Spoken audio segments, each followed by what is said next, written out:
এই সামরা, কি নাম বললো যেন? সুজন। হয় হয় হয়। সুজন ভাই, এটা কি আমি ভাবি? আপা, এটাই আপনার ভাবি। বুঝছিলাম না আব্বা, ভাইজানের চয়েস অনেক সুন্দর হইব। ভাবি আসলে খুব ভালো হবে।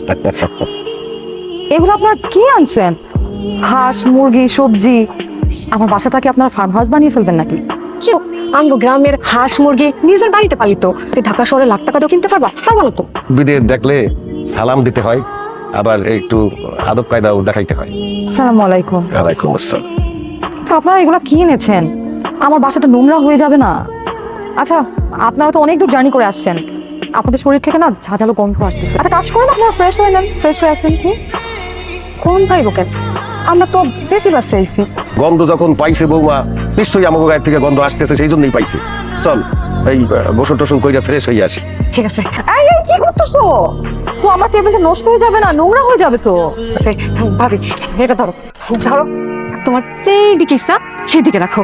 আমরা একটু সাবান শ্যাম্পু দিয়ে সুন্দর মতো পরিষ্কার রাখি, গোসল রাখি। ভাবি, এটাও ধরো। ধরো ধরো ধরো। চল ভাবি। উফ,